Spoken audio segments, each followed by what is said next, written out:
Mythes et légendes.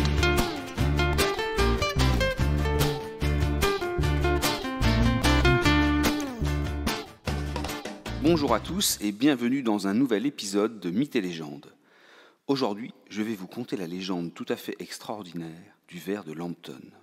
Il s'agit d'une légende née à la toute fin du Moyen-Âge en Angleterre. La scène se déroule dans le comté de Durham, dans le nord de l'Angleterre, non loin de la frontière avec l'Écosse. Nous sommes au printemps 1920, le dimanche de Pâques.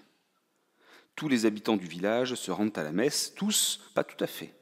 Tous, sauf le fils du seigneur. En effet, ce dernier, un certain John Lambton, part à la pêche sous le regard réprobateur des villageois.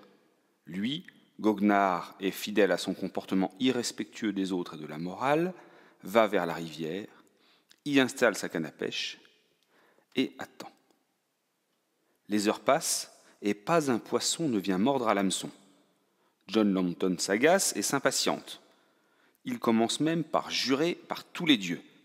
Mais voilà que soudainement sa ligne tremble. Un poisson a mordu, se dit-il. Que nenni.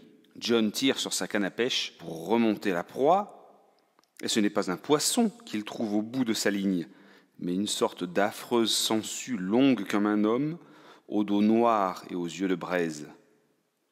La créature semble même avoir une sorte de visage, comme celui d'un démon.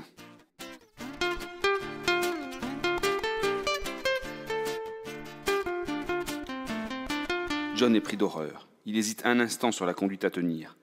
Doit-il tuer la bête ou la relâcher ? Mais pris de panique devant la laideur de l'animal et le mal qui s'en dégage, il la jette dans un puits voisin.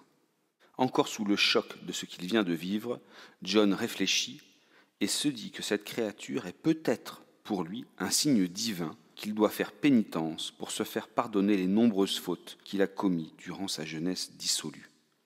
Aussi, il décide de partir en pèlerinage en Terre Sainte.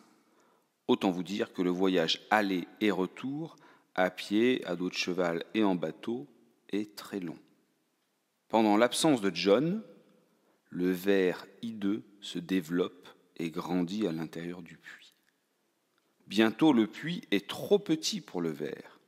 Celui-ci prend une taille monstrueuse. Les villageois commencent à s'en inquiéter. Son apparence est absolument rebutante. Une sorte de liquide infect coule de ses ouïes. Un jour, le ver quitte le puits et va se mettre sur une proche colline. La trace qu'il laisse est fumante, acide et malodorante. Le ver grandit encore et encore. Bientôt, il est tellement long qu'il fait plusieurs fois le tour de la colline en s'enroulant à sa base. Les villageois ne sont plus inquiets, ils sont terrorisés. Il faut dire que le ver géant se met à dévorer du bétail, et même parfois, paraît-il, des enfants. Les paysans n'osent plus sortir de chez eux, de peur d'être happés à leur tour par la créature, qui s'allonge et grandit toujours plus. Quelques villageois plus téméraires que les autres décident d'attaquer la bête, et parviennent même d'un large coup d'épée à la trancher en 2 morceaux. Mais rien n'y fait. Immédiatement, la créature diabolique se ressoude et s'en prend à ses assaillants qui doivent fuir à toutes jambes pour ne pas être ingérés. Les anciens du village ont une idée. Ils ont entendu parler d'une vieille recette servant à calmer les dragons. De quoi s'agit-il ? Il suffit de donner une grande quantité de lait aux reptiles ailés, et voilà que, normalement, ce breuvage apaise le dragon. Les villageois vont traire de nombreuses vaches et rassemblent une grande quantité de lait dans une large auge. Et de fait, le ver s'approche, goûte au lait, le boit intégralement et repart tranquillement, comme apaisé. Les villageois se disent qu'ils ont peut-être trouvé la solution pour ne plus être sous la menace du monstre qui habite sur la proche colline. Mais l'espoir est de courte durée. Le lendemain matin, le ver s'approche du village et lorsqu'il constate que l'auge n'a pas été remplie, il entre dans une terrible rage. Les villageois s'enferment à double tour dans leur chaumière en attendant que la créature s'éloigne.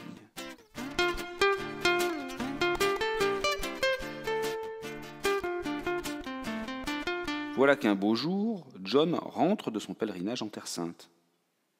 Il est horrifié par la vision du ver gigantesque enroulé autour de la colline. Il comprend qu'il est responsable de ce qui se passe, puisqu'il n'a pas tué le ver lorsqu'il l'a sorti de la rivière le jour du dimanche de Pâques. John va donc demander quelques conseils sur la manière de procéder à une sorcière habitant les environs. Celle-ci lui indique la méthode pour tuer la bête. John doit revêtir une armure spéciale dont les plaques de métal sont le support de pics et de lames. Ainsi, lorsque le serpent viendra pour entourer John et l'étouffer, il se blessera mortellement sur l'armure. Mais la sorcière dit autre chose à John. Afin d'éviter que la malédiction soit portée sur ta famille pendant 9 générations, tu devras tuer la première personne que tu croiseras après avoir vaincu le ver. John revêt l'armure préparée à cet effet, puis s'approche de la colline. Le ver repère John et se met à le poursuivre. John se dirige alors vers la rivière pour y attirer la bête. Une fois dans l'eau, le ver géant s'enroule autour de John pour le tuer en l'étouffant. Mais plus il serre, plus il se blesse. Le ver meurt ainsi comme l'avait prédit la sorcière, et les morceaux du ver sont emportés au loin par la rivière.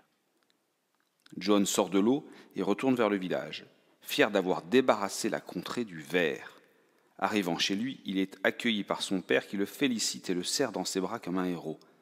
John n'a bien sûr pas le cœur de tuer son père, mais conscient qu'il ne fait pas le nécessaire pour éviter la malédiction, il décide de tuer son chien, espérant par ce geste éviter le pire. Ce sacrifice est inutile, et la malédiction s'abat sur la famille de John Lambton pour 9 générations. Tous mourront hors de leur lit, dans d'atroces conditions.